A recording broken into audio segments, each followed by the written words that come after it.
Senhoras e senhores, eu sou o Tadeu Rodrigues. Esse é o podcast literário Rabiscos. Estamos aí há quase 4 anos no ar já, Rabiscos, bombando aí entrevistas literárias e agora recentemente 1 ano de cabine do filme também.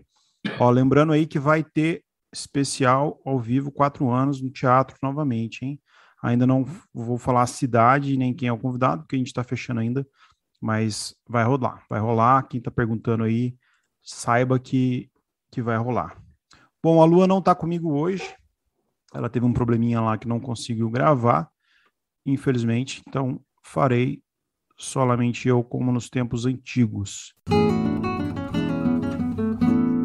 Pessoal, peço licença para fazer um pequeno adendo aqui, para falar sobre a Flima, a Festa Literária da Mantiqueira 2022, que vai ser realizada finalmente aí em formato presencial entre os dias 25 e 28 de agosto na cidade de Santo Antônio do Pinhal, interior de São Paulo.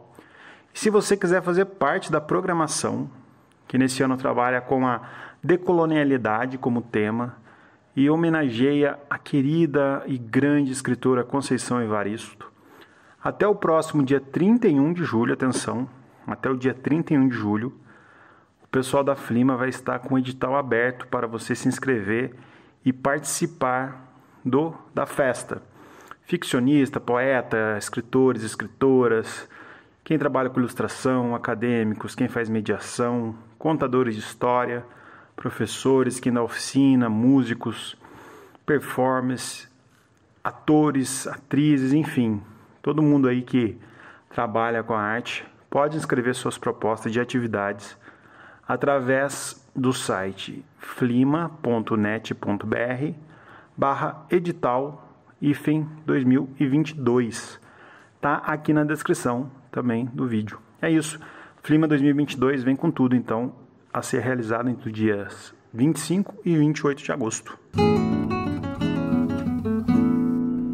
Eu queria divulgar um sebo, uma livraria sebo no Lago do Machado, no Rio de Janeiro, que é o Jacaré Livros, a querida Eliane, a Lili, do grupo do Clube de Contos Contemporâneos da Editora Reformatório, que passou aqui para a gente conferir. Então conheçam lá, o trabalho é um acervo bem diverso que eles têm. O Instagram é Jacaré Livros. E também a editora Dublinense, eles abriram uma campanha no Catarse para financiar a produção de um livro misterioso. Eles não estão falando que obra é essa. O social media da Dublinense é o melhor social media que tem, ele é divertidíssimo.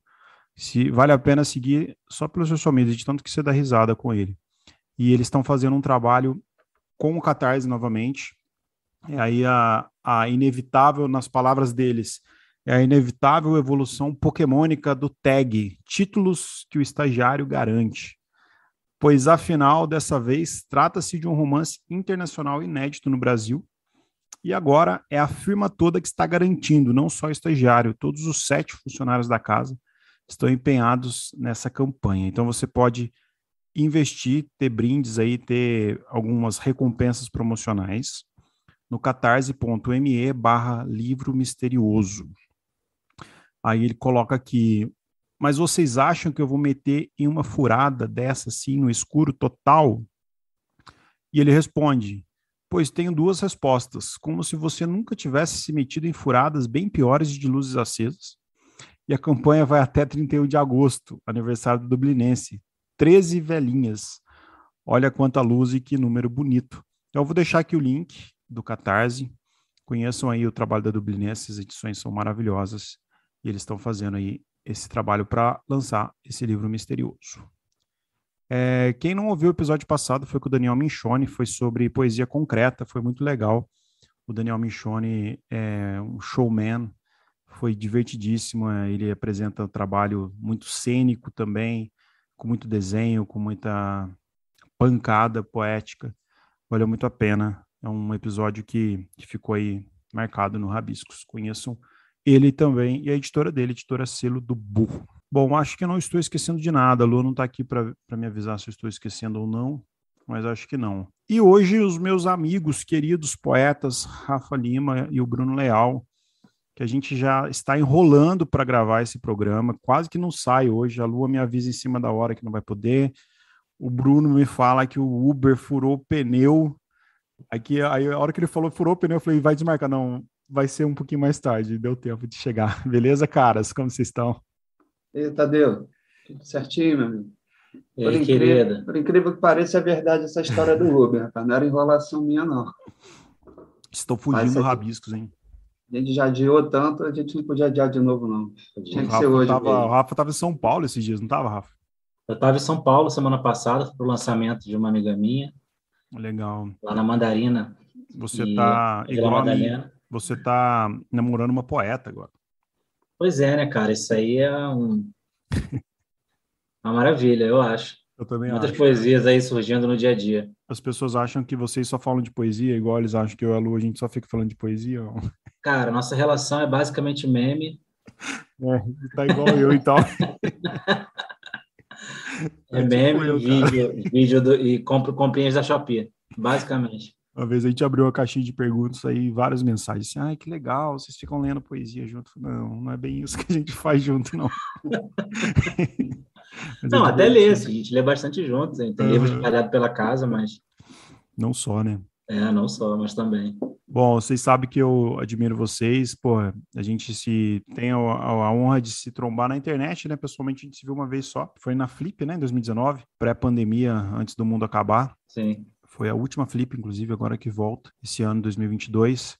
Mas pelo menos na internet a gente consegue ter conexão. Mas vocês estão com menos movimentação na internet, né, pessoal, assim, escrevendo vocês. Como é que vocês estão aí com a relação de produção própria no Instagram? Assim, com relação ao Instagram, a gente meio que deu uma afastada mais assim, no intuito de uma elaboração maior dos poemas, sabe? De fazer uma coisa mais, eu não diria nem mais rebuscada, mais para si, né? Não tanto voltado à internet, aquela que chamam de poesia fast food, que você pode considerar ruim ou não. Eu não considero ruim, considero uma coisa boa. Uhum. Mas é uma questão mesmo de divisão, né, de querer fazer um trabalho mais voltado para livros, para saraus, né? Aí eu preferi, não digo que eu não poste mais nada, mas focar em outros projetos e deixar o Instagram para um segundo plano em relação à postagem de poemas, né? Eu sou muito instável com essa coisa do Instagram. Às vezes eu quero postar tudo, às vezes eu arquivo tudo, assim.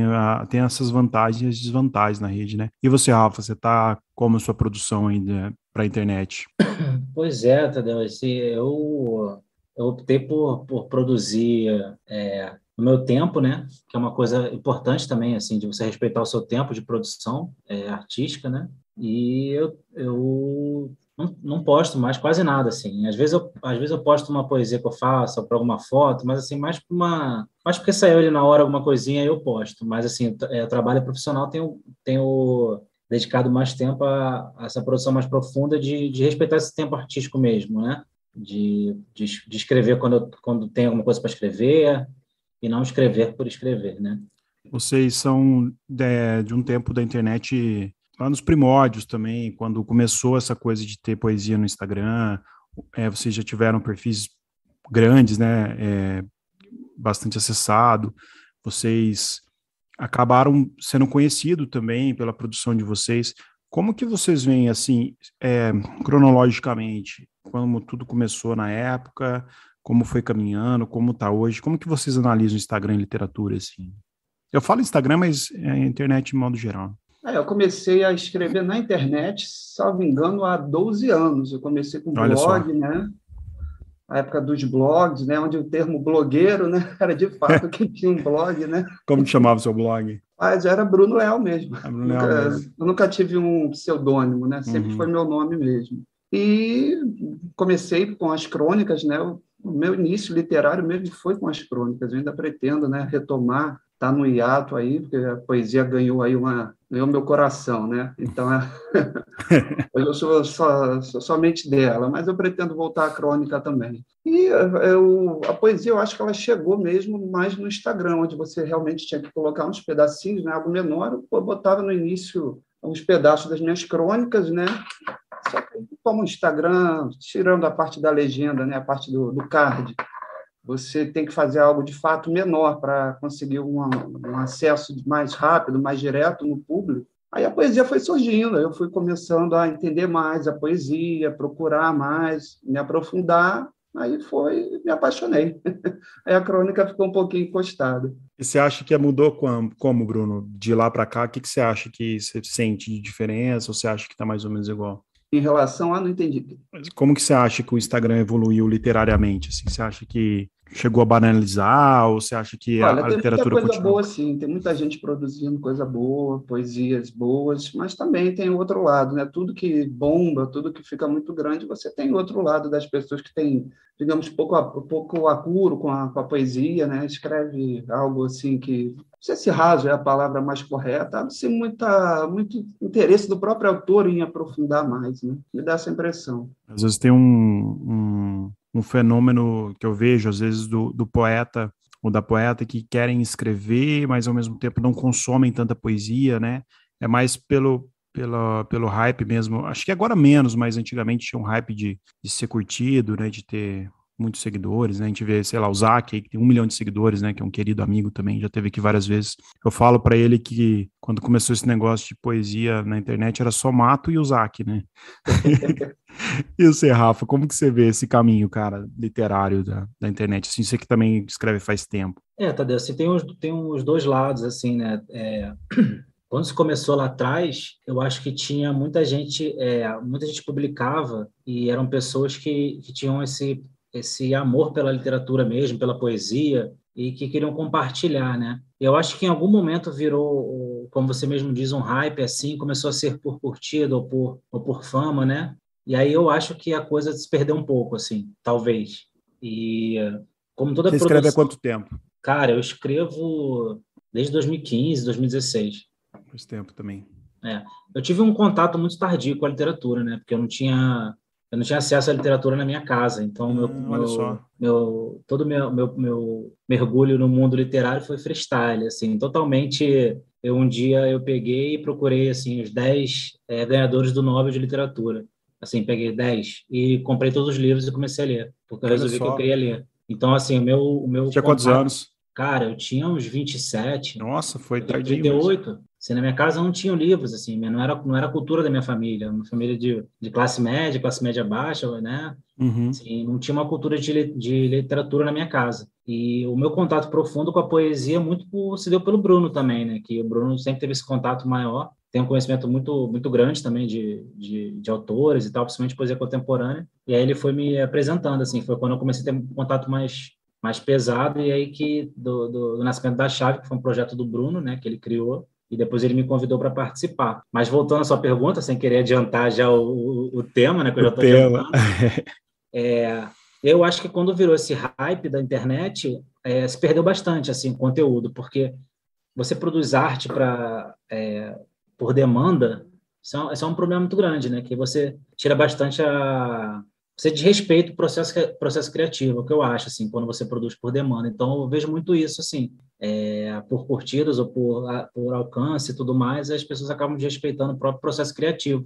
E aí entra na banalização, posta muita coisa banal, mas também também é uma vitrine para muita gente muito muito foda, como o próprio Daniel, que teve aqui no Rabisco, que é um cara absurdo, assim, né, de Uhum. poesia concreta. Ele é bem ativo na Ele é internet, bem né? É. ativo e ele é absurdo, assim.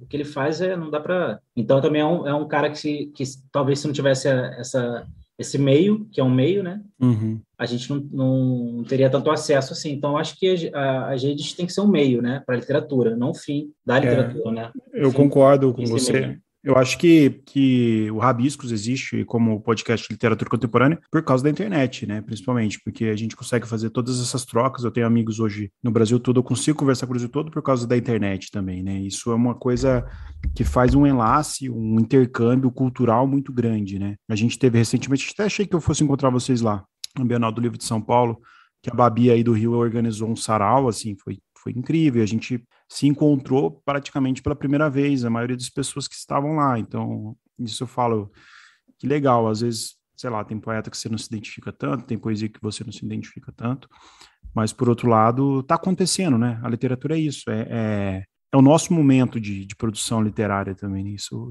conta. Eu queria falar um pouco dos livros de vocês. O Bruno, que lançou... Que ano que foi que você lançou seu livro, Bruno?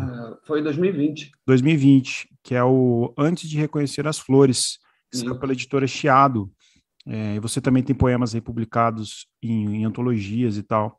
Como que foi? Queria que você contasse um pouco, né? Apresentasse um pouco o livro pro pessoal de casa e contasse um pouco como que foi essa imersão no livro físico. O pessoal já vinha cobrando, né, que o livro ele saísse da internet e fosse para, de fato, material físico, e eu andava pensando muito quando resolvi, de fato, tocar o projeto, né? Conversei com algumas editoras e tal, aí fechamos com a Chiado, e foi um processo muito de juntar, né, o material que a gente tinha com um pouco também de uma criação, às vezes também encorpando mais os poemas, dando mais vida aos poemas, né?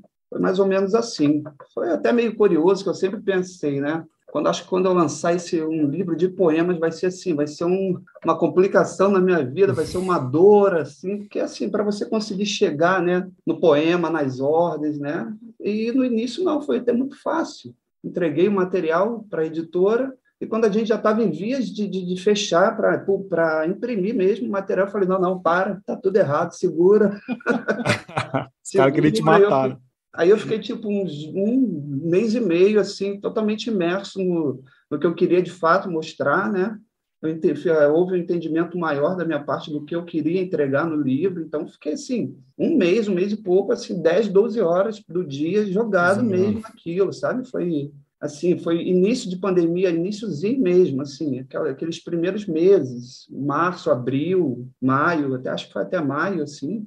E eu acabei entregando um outro livro que me satisfaz muito, que eu acho que se eu tivesse entregue aquele primeiro, eu não estaria satisfeito. Hoje, muita gente renega, né, o primeiro livro, eu sou ao contrário, eu tenho muito orgulho dele. Claro que a gente mudaria uma coisa ou outra e tal, mas... Você chegou a escrever na pandemia também, ou alguma coisa dele ou não? Sim.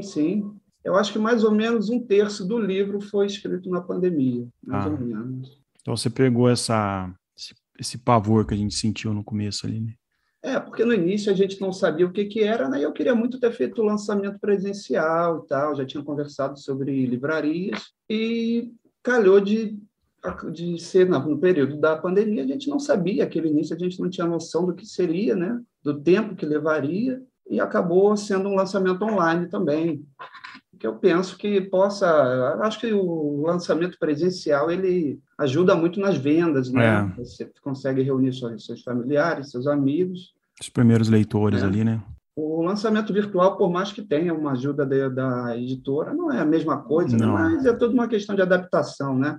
E você pensa em lançar ele presencialmente agora ou não? Não penso mais, não. Não pensa mais? Não, não digo que eu encerrei, ele está seguindo o caminho dele já. Ele está correndo aí.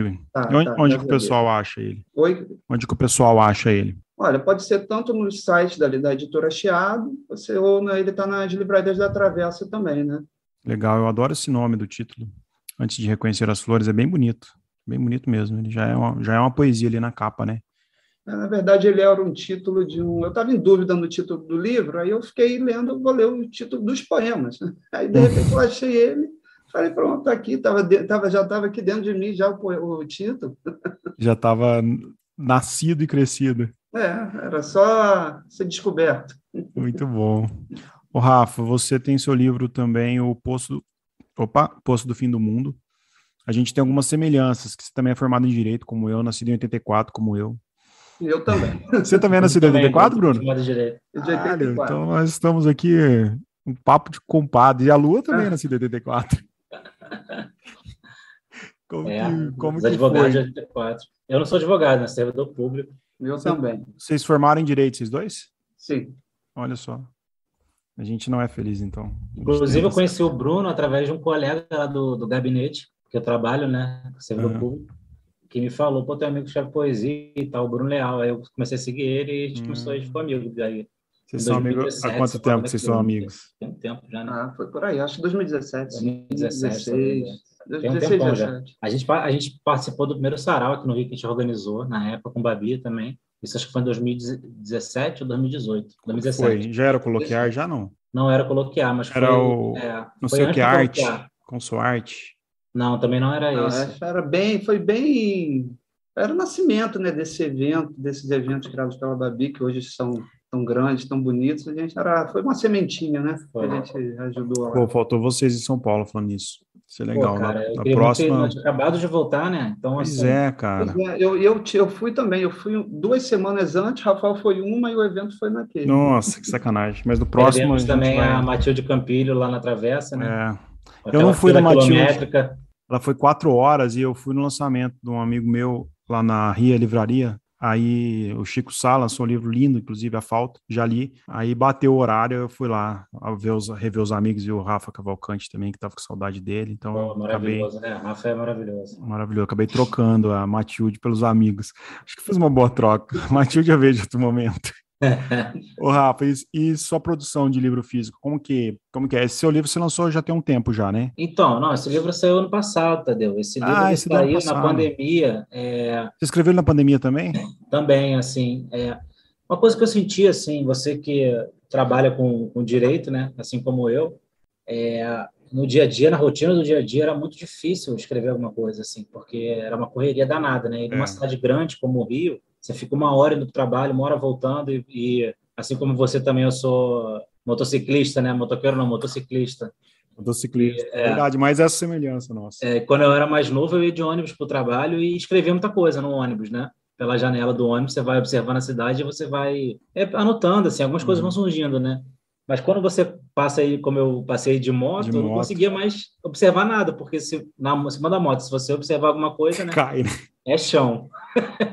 Então, assim, eu comecei a ter muita Total. dificuldade de ter ter esse tempo de qualidade para escrever alguma coisa, sabe? E chegava em casa muito cansado, e a pandemia me trouxe ao mesmo tempo que me trouxe essa calma, me trouxe também essa solidão, que é a semente desse livro, né? Que se chama Posto do Fim do Mundo.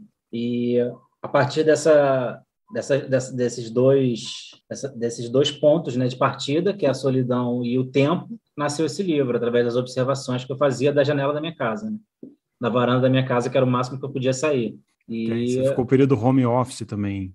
fiquei home office, eu morava sozinho, então, assim, não vendo ninguém, só falando com as pessoas, uma rotina que todo mundo passou, né? Então, não fui o único. Mas, para mim, acabou se convertendo nisso. E o livro foi lançado salvo engano, em fevereiro do ano passado, em 2021, março, talvez. Agora eu até me perdi um pouco no tempo. E o pessoal compra onde o livro, Rafa? Então, no site da Patuá vende, acompanha a editora Patuá lá no Instagram, eles estão sempre lançando descontos e descontos especiais de fim de semana e tal. O Então, Eduardo Lacerda é quase um sócio aqui do Rabiscos. eu dou um querido, né, cara? Ele é um querido. Cara, eu tive Aqui, lá com muitos ele, lá na autores. Patuscada, tive a oportunidade de ir lá na Patuscada visitar ele. Pô, ele é um querido, dá vontade de morar lá, né? Aquele Dá. bar, livraria. Pô, por que você quer sair de lá, né? Um abraço pro Edu Um aí, grande que abraço faz pro um Edu, se ele for assistir. trabalho Querido bom que ele mesmo. faz. Ele cede muitos autores aqui. Muita gente da Patuá vem aqui falar com a gente. E é engraçado que a gente falando com os escritores, com as escritoras nesse período, teve gente que não conseguiu escrever uma linha no período de pandemia, teve gente que escreveu o triplo, teve gente que conseguiu escrever no primeiro momento, teve gente que conseguiu escrever no segundo momento. Isso é tão curioso, porque não teve uma linearidade nas coisas, assim. Eu acho que a pandemia acabou chegando de um jeito diferente para todo mundo, né? Vocês, como servidores públicos, têm a estabilidade do emprego, os nossos colegas que trabalham só com arte, que eu passei a ajudar uma galera também, assim, no que eu pude fazer, assim, porque a galera simplesmente parou de trabalhar, né, da noite para o dia, foi a primeira coisa que cortou, foi a arte, né?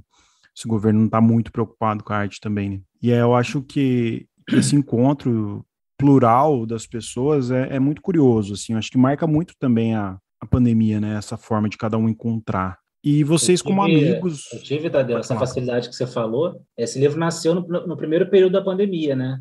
E eu acho que teve esses momentos, tiveram esses momentos mesmo, que no início a gente ainda estava um pouco mais. Você lembra? Tinham várias lives Nossa, né? demais, né? Então, assim, era uma coisa meio ainda que ninguém sabia direito, todo mundo só sabia que tinha que ficar em casa, né? Uhum. Mas depois que começaram a explodir o número de mortes, né? Se eu não me engano, foi quando saiu meu livro, em março do ano passado. Meu pai ficou internado, também quase morreu. Então, assim, depois que essa realidade começou a bater muito forte, eu não consegui mais escrever. Então, tem realmente esses dois momentos, né? Assim, quando começa a acumular morte, realmente eu travei, assim. Eu acho que muitas pessoas travaram, como você disse também. Engraçado isso, é curioso isso, porque o sentimento que chega para cada um é diferente, porque algumas pessoas perderam parentes, outras pessoas perderam pais, mães, pessoas queridas. Em algum momento a gente conheceu alguém que perdeu alguém também. Se a pessoa, ninguém saiu ileso, né, dessa pandemia. A gente fez, quando a gente começou a gravar o Rabiscos na pandemia, a gente gravava no estúdio, a gente saiu do estúdio, a gente começou a gravar em casa. E a gente falou assim, vamos fazer quarentena literária, que é um jeito de apoiar. E a gente achou que, né, 1 mês, 2 meses, talvez, a gente fosse acabar.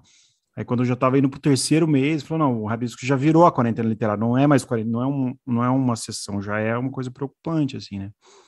E a gente teve um aumento de seguidores, em especial no Deezer e no Spotify, muito alto, assim. Nós ganhamos um público muito alto, que as pessoas passaram a fazer coisas que não faziam. Então a gente começou a receber pessoas que não liam, começaram a ler, assim, eu achei um fenômeno curioso, assim, pessoas que passaram a prestar atenção na vida, a valorizar a vida de outro lado, né? E até a cultura começou a ser sentida, os filmes pararam de ser lançados, as novelas pararam de ser gravadas, então esse efeito foi muito, muito louco, assim. Eu acho que agora a gente começa a respirar e começa a ver um pouco do que foi de fato isso, né? Dá para falar disso agora no outro tom, talvez, né? Que as coisas começaram a se acalmar. Bom, vocês são amigos, então, já tem um tempo, trabalham na mesma área e decidem lançar um perfil que é maravilhoso, que teve um crescimento também exponencial aí, que é a Chave do Poema, né? Eu acho incrível. A curadoria de vocês, acho que eu já falei, não sei se foi pro Bruno, pro Rafa, nenhuma nem 2 vezes já mandei, nossa, é muito legal os poemas que vocês selecionam, assim. Eu colo, a gente até tem um perfil também de curadoria, mas ele é bem devagar, assim, a gente é bem displicente com isso, porque eu acho legal saber o que as pessoas leem. A curadoria, ela não pode ser uma coisa mecânica só, né? A curadoria, ela é também sentimento, né? Ela tem que ter um olhar racional, tem que pensar na coisa, né? Quando eu estou fazendo a curadoria do Rabisco, eu vejo quantas mulheres já vieram, quantos homens, quantos negros, quantas negras, escritores indígenas. A gente começa a ter uma visão ampla de quem está escrevendo, de quem está produzindo, né? E como que foi, assim? Primeiro, parabéns pelo trabalho curatorial e queria que vocês contassem um pouco a história da ideia. Obrigado, Tadeu. Vou deixar o Bruno falar. Vai, Bruno. Tadeu, foi bem no início, se não me engano, foi também no período da pandemia, onde eu lia muito, né? Às vezes voltava naqueles poemas que eu mais gostava, nos livros e tal. Eu falei, eu acho que eu vou passar a botar esses poemas na internet, porque me tocam tanto, então pode ser que toquem mais pessoas, né? Ele começou com o nome, no início era bem grande, era Toda a Poesia Brasileira, onde eu só queria botar, de fato, poetas brasileiros. Só que aí eu acabava pegando um ou outro, às vezes um português, às vezes algum clássico, falava, poxa, por que eu vou me limitar a algo que eu mesmo criei, né? Eu mesmo estou dando essa limitação, aí a gente pensou um pouquinho mais e chegamos nesse nome, que é mais abrangente, né? E não tem limites, a gente pode postar o que a gente gosta e tal, embora o nosso principal foco seja a poesia contemporânea, né? Mas a gente não se fecha a nenhum tipo de poesia. Você que começou com o perfil. Foi. Você Mas ficou assim, quanto eu tempo? fazia assim, bem, não tinha muito compromisso, né? Aí eu chamei o Rafael, a gente falou, vamos tocar o negócio de forma mais séria, e a gente resolveu tocar, nos empolgamos, estamos aí até hoje. Porque hoje vocês passam de 10 mil seguidores, por exemplo, num perfil de curadoria que tem um monte, e isso mostra que vocês escolhem bem, porque as pessoas chegam, e hoje em dia as pessoas não saem seguindo mais, igual era antigamente, né, os perfis. Isso mostra que vocês chegam com acesso no coração das pessoas, ou no sentimento, na vontade das pessoas lerem poesia. Assim, como que vocês fazem essa seleção aí? Vocês têm discussões, vocês mostram antes ou vocês são livres para postar? Cara, a gente, assim, em primeiro lugar, assim, importante dizer, ressaltar isso que o Bruno disse, né, que é o compromisso. Assim, a gente tem um compromisso, a gente leva isso de uma forma até profissional, né, que o Bruno posta de manhã e eu posto à noite, todo dia. Quando eu não posso postar, eu falo com o Bruno, ele vai e posta no lugar e vice-versa, né? Uhum. Eu estava até brincando com o Patrícia aqui, eu falei, Bruno tá chegando, deixa eu postar alguma coisa aqui para ele saber que eu estou trabalhando. Né? Porque como o Bruno me convidou, ele é meu chefe, né? Praticamente meu chefe, né? Então, assim, eu falei, pô, deixa eu postar, né, para o Bruno saber que eu estou trabalhando aqui. E, É um bom sócio, é um bom sócio. Bom sócio. E aí a gente começou a encarar isso, sim, o que é um prazer para a gente também, porque nós somos poetas também, né? Mas mais importante que isso, nós somos consumidores de poesia, né? A gente compra livro mesmo, bastante livro, a gente tem muito livro. O Bruno tem muito livro, eu tenho muito livro, a gente vai em livraria, a gente pega o livro na mão, a gente olha os livros e lê, e às vezes uma coisa toca a gente pega na própria livraria, mas também pegamos do nosso acervo pessoal, né, faz essa mistura, e sempre com esse olhar assim de trazer as pessoas para a poesia escrita, né? Vocês Assim, pegam só de livro físico? Vocês pegam... A gente só trabalha com livro físico, porque a nossa ideia é realmente trazer essas pessoas que estão produzindo poesia contemporânea de qualidade, né? Que estão dedicando a vida à poesia, né? Trazer essas pessoas para a internet, né? Para o conhecimento das pessoas que estão na internet. No movimento de tentar furar a bolha mesmo, assim. Eu até brinco, assim, já falei isso algumas vezes, o Bruno já deve estar até cansado de ouvir, que quando começa a chegar engenheiro, advogado, médico na página, a gente sabe que está dando certo, porque a gente furou a bolha. Entendeu? Porque tem muito isso hoje em dia do artista, principalmente quando é artista independente, dele produzir para os seus, né? Então, assim, é o poeta que escreve para os seus, né? E a nossa ideia é mostrar que, assim, tanto é que a gente faz questão de botar o nome do poeta ou da poeta, né? E também da editora, né? Porque o nosso trabalho não é só de divulgar os poetas e as poetas, mas também as editoras independentes de poesia, principalmente, que vivem de vender livro, né? Então, nossa ideia é tirar furar essa bolha, né? Que, e aí assim, cada um escolhe assim, vocês mostram para o outro? Não, você é surpreso que o Bruno posta e ele é surpreso que você posta? Olha, depende, que às vezes a gente pensa, o que você achou desse poema? Você acha que está legal? Você acha que é melhor postar outro? A gente troca uma ideia assim, troca. Acho bom também, né? Até para manter a curadoria numa qualidade bacana. Vocês, como curadores e como escritores, o que vocês acham que a gente pode falar para o pessoal que está chegando na escrita agora, que começou a escrever agora, que está ouvindo Rabiscos agora, ainda não lançou livro, ou pensa em começar a escrever? O que vocês têm a falar aqui? Qual que seria a maior ilusão do escritor iniciante, da escritora iniciante? O que vocês acham? Cara, eu não sei se é a minha opinião, porque é a do Bruno, né? Mas eu vou emiti-la aqui. Qual que seria... assim, são dois pontos que você levantou, né? Primeiro eu vou começar com a última pergunta. Qual que seria a maior ilusão? A maior ilusão é de que você vai sobreviver nesse país de arte, né? Isso é uma ilusão. Isso é importante falar, assim.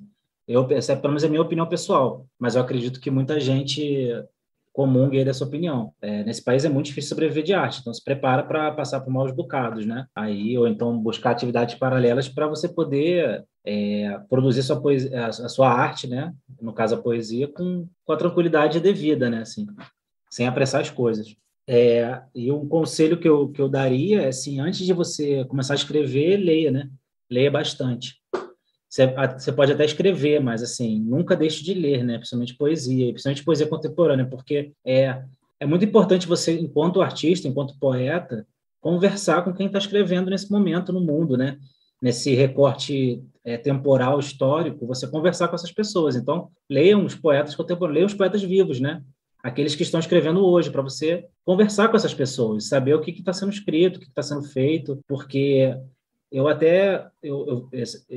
claro, essa é uma opinião pessoal minha, eu valorizo muito a poesia clássica, leio muito a poesia clássica, leio os poetas do modernismo e tudo mais, todas as gerações, mas eu acho que é um pouco anacrônico você querer escrever um soneto hoje, ou então lançar um livro de sonetos hoje, assim, a não ser que você encare essa proposta, como, por exemplo, o Gregório fez, vou lançar um livro de sonetos. O Gonzalete lançou recentemente. A Gonzalete também lançou recentemente, assim, então ele encarou essa proposta, vou lançar um livro de sonetos.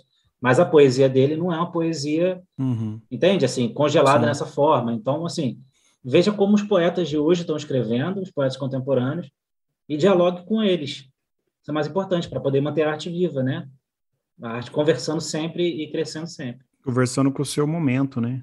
Exatamente, conversando com o seu momento histórico, momento da sociedade. O que você acha, Bruno?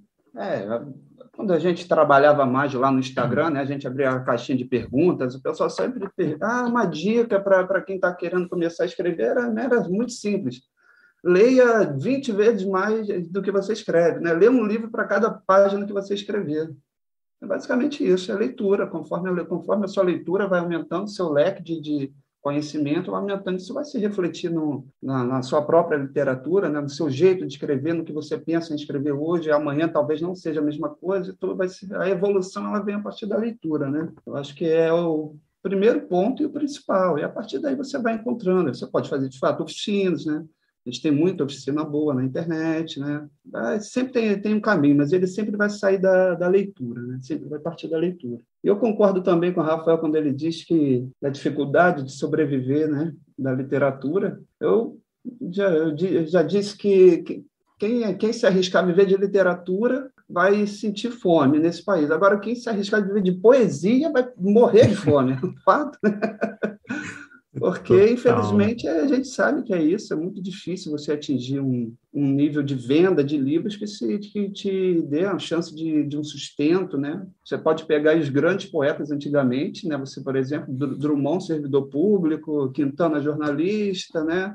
Vinícius, diplomata, sempre tiveram, é muito difícil você encontrar um poeta, né? O que é uma pena, que eu acho que se esses grandes poetas, tipo, os grandes poetas de hoje também tivessem um tempo integral para a criação, acho que a gente teria, né? Muito mais material, né? Muitos prêmios, prêmio Nobel aí a roda aqui no país, poxa. O pessoal manda para vocês também sugestões, manda para vocês divulgarem, escritoras, não? Sim, a gente tem recebido bastante livro, né? O pessoal, os autores, eles mandam livro para a gente, tá? A gente sempre coloca na página também o poema que mais agrada e tal. A gente mostra no stories o livro, né? Isso é uma troca, né? Uma troca gentil. É porque eu acho que é isso, dá as mãos, né? Sim. A gente, às vezes, recebe, o Rafael recebeu o livro de Amsterdã, não foi? Olha só. Um livro de Amsterdã, cara, até aqui na minha frente, Dobras de Luz. É uma editora, é um editor português, Alexandre Matoso, que ele abriu uma editora chamada Pinheiro Bravo para produzir livros de língua portuguesa na Holanda. Olha só. E aí ele me mandou um livro que, salvo engano, foi escrito pela mãe dele, Ana Matoso. Que bacana. Livro excelente, assim, maravilhoso. Não tive tempo ainda de me dedicar o quê? A ele, poema? Mas assim, chegou da Holanda. Quando chegou o pacote DHL escrito, gente, o que é isso? Acontecendo? Aí o livro atravessou o Atlântico, né? Atravessou primeiro a Europa Ocidental, depois atravessou o Atlântico para chegar no Rio de Janeiro, que é aqui onde eu moro. E o que é poema? É poema, um livro de poema, um poemário. Legal. Como que chama? Eu já comecei a folhear, inclusive o livro é excelente. Agora, a ideia do Alexandre, assim, é uma coisa maravilhosa, né? Ele começar uma editora para divulgar a língua portuguesa na Holanda. Isso é realmente... Né, parece maluco, que tem uma comunidade de língua portuguesa muito grande na Holanda. Eu não sabia. Eu nem sabia disso também. Assim. Não. Então, a gente recebe o tempo inteiro, assim, livros, né? Assim, o que a gente faz, assim... a gente faz essa curadoria dos livros também, né? Assim, de pegar o livro da pessoa, ler e selecionar um poema que a gente acha que caberia na página e tal, assim. Então, a gente tem esse trabalho também com o livro das pessoas que mandam para a gente, então a gente efetivamente lê os livros que mandam para a gente, assim.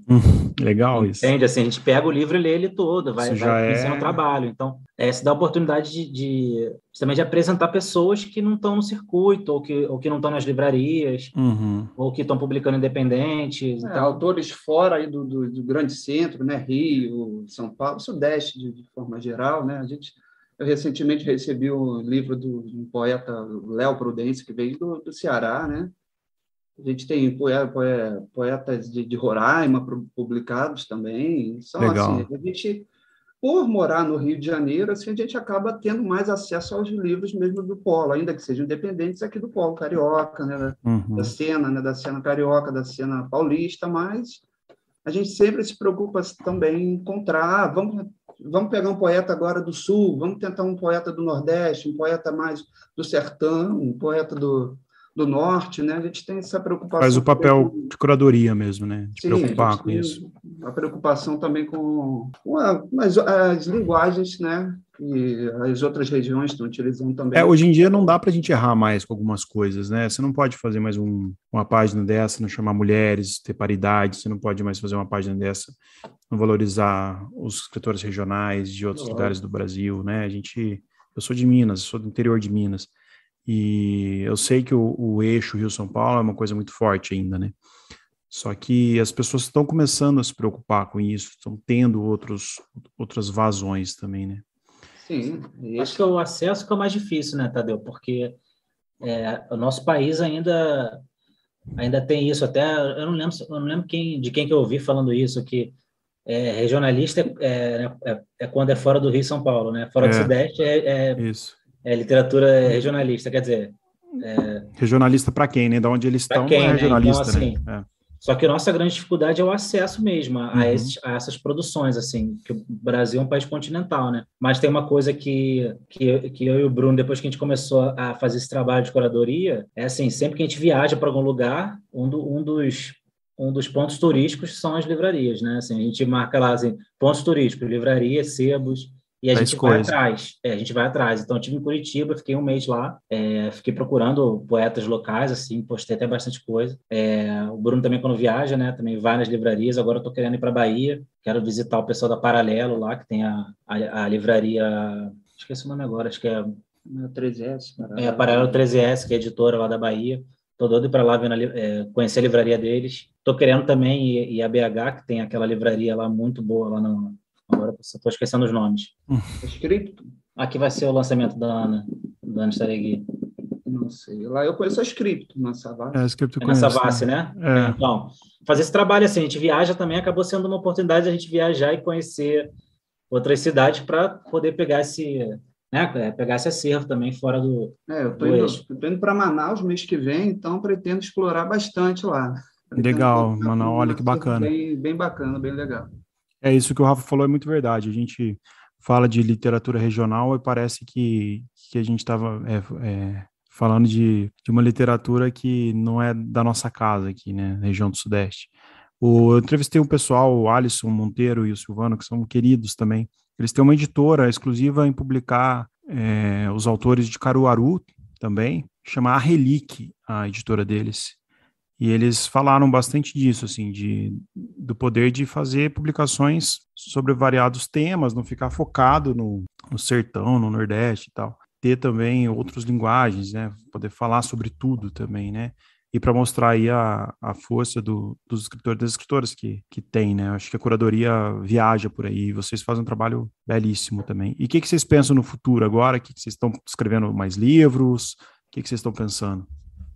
Eu acho que o Rafael também, a gente está numa fase final, né, de criação de livro, né, já finalizando agora, novamente querendo entender se é aqui ou se a compilação está aquela sinergia, os poemas estão falando a mesma língua, que eu acho que é o segundo trabalho do poeta, né, em relação à publicação. Né? O primeiro é escrever o livro, o segundo é concatenar os poemas dentro do livro. Né? Já tem título esse novo?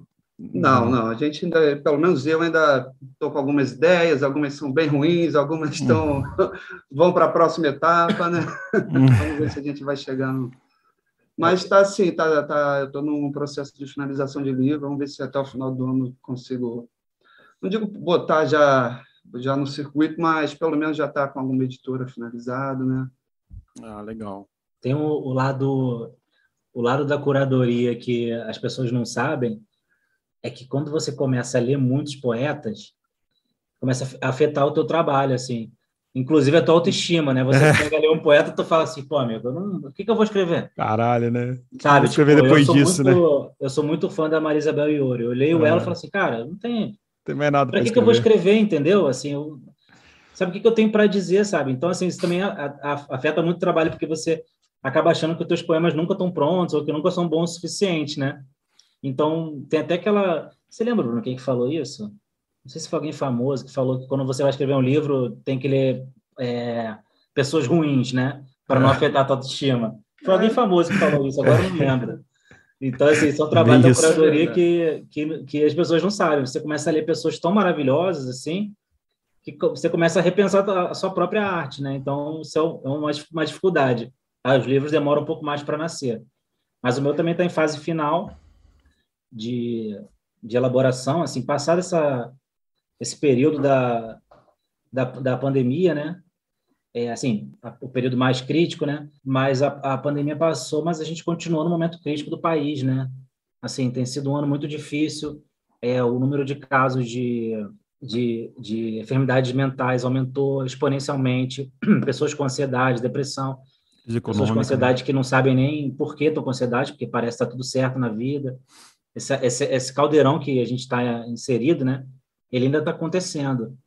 Então, assim, eu comecei a escrever um livro que seria de uma lírica amorosa, assim, mas me sinto culpado por falar de amor nesse momento, sabe? Então, assim, é difícil até você falar... Mas eu acho que a gente está precisando que seja falado sobre amor. Esse é o outro lado, né? Então, assim... Não se culpa, não.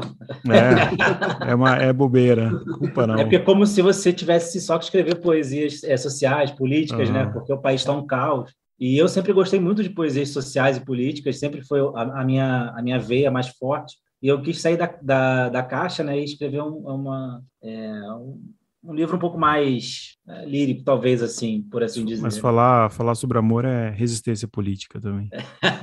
Pois é, né, cara? Isso é o outro lado também, né, que a gente tem que parar para ver, né? Mas aí eu tô nesse momento, assim, de finalização. Legal. Caras, obrigado pelo papo. Pô, foi legal demais falar com vocês. O tempo voou, nem percebi agora que eu vi o horário aqui. E espero vocês mais vezes aqui, pô. Quando vocês lançarem os livros, me avisem. Vocês vêm para cá, lança aqui também. Vamos trocando ideia. Pessoal de casa, A Chave do Poema, conheçam lá o perfil, conheçam o trabalho dos meninos aí, que vale a pena. Obrigado mesmo. Isso. Obrigado, Tadeu. Tadeu. Eu acho que quanto mais a gente for crescendo, assim, né, lá no Instagram, mais a gente vai atrair pessoas também com linguagens diversas, com vozes diversas, e mais vai se alimentando, né? Então, o intuito da página, assim, é que a gente continue crescendo para atingir mais gente, mais diversificada possível, e fazer, assim, né, que essas pessoas sejam conhecidas por mais gente e se alimentando, assim, dessa forma. É mostrar que a poesia, ela não é difícil, ela não é complicada, ela não é daquele entendimento... A pessoa lê, não sabe o que está dizendo. Né? Você consegue, sim. Tem muitos poetas falando uma linguagem bem acessível, sem nenhuma perda de qualidade, né? Uhum. Tem muita coisa boa, assim. Então, a nossa intenção é essa, levar a poesia boa, a poesia do país inteiro, a poesia de todas as... a diversidade, né? A diversidade da poesia. E vamos seguindo. Se o pessoal quiser mandar livro para vocês, como é que faz? Manda mensagem lá na Chave do Poema que a gente responde. Beleza. A gente responde, conversa. Né? Valeu, então.